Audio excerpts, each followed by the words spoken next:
Industry के लोग हैं, सिविल सोसाइटी के दिग्गज हैं, पॉलिटिकल फील्ड के लोग भी हैं, ब्यूरोक्रेसी वर्ल्ड के भी लोग हैं। आप जानते हैं कि हमारे यहाँ सरकारों में ब्यूरोक्रेसी में काम कैसे होता रहा है। फिर वो एक फैक्टर क्या था जिसकी वजह से ये बदलाव आया? वो एक फैक्टर है नियत।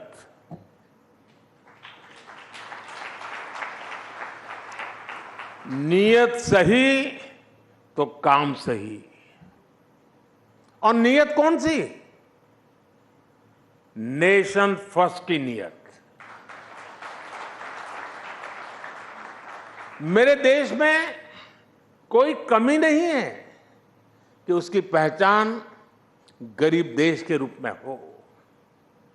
हम दुनिया के सबसे युवा देश हैं। एक समय में हम ज्ञान में, विज्ञान में सबसे आगे रहे हैं। दुनिया की कोई वजह नहीं है कि भारत किसी भी देश से पीछे रहे। बस हमें नेशन फर्स्ट की नीयत के साथ आगे चलना है।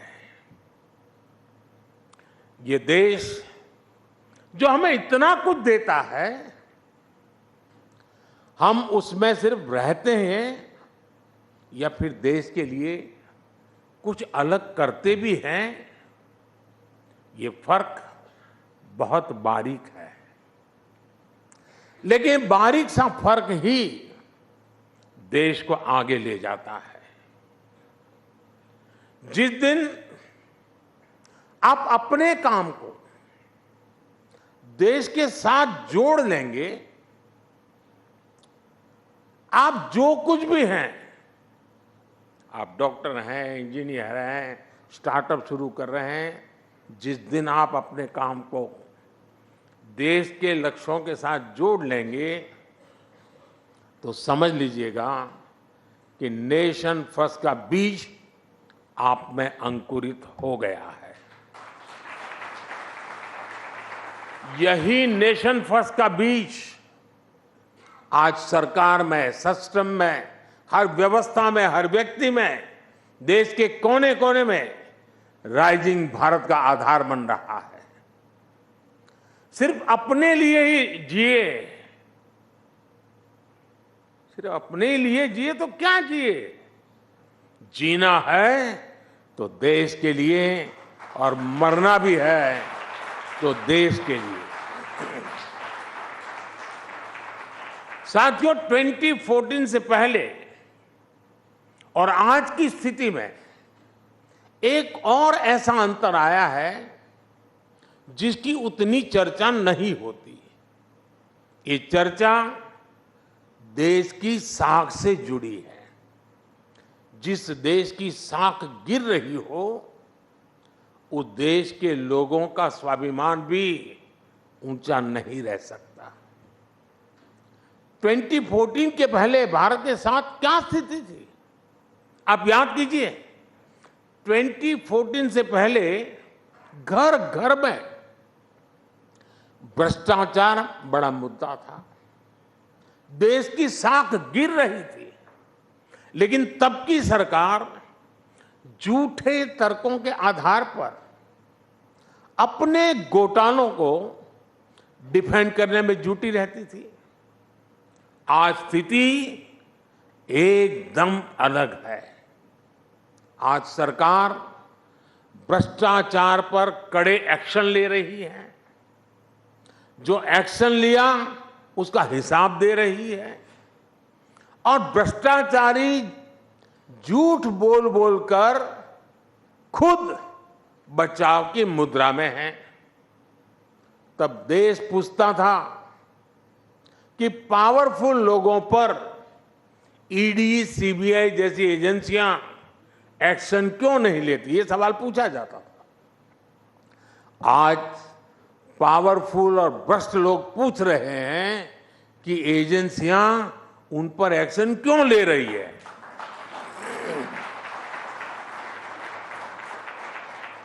ये अंतर 10 सालों में आया है। बात वही है, नीयत सही तो काम सही।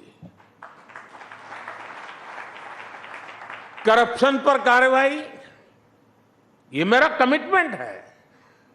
साथियों, हमारे देश में भ्रष्टाचार इसलिए भी अधिक था क्योंकि सरकारी दफ्तर, सर्विस सेंटर बनने के बजाय पावर सेंटर बन गए थे।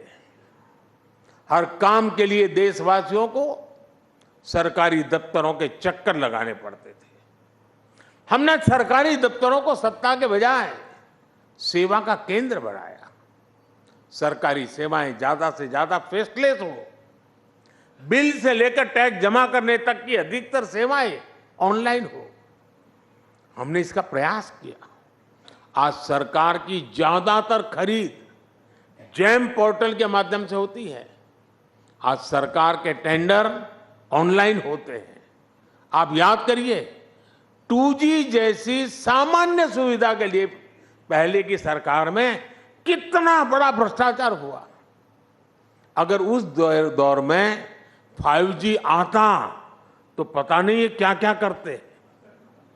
साथियों, पहले के समय में भ्रष्टाचारी बहुत दिमागी तिकड़म लगाते थे।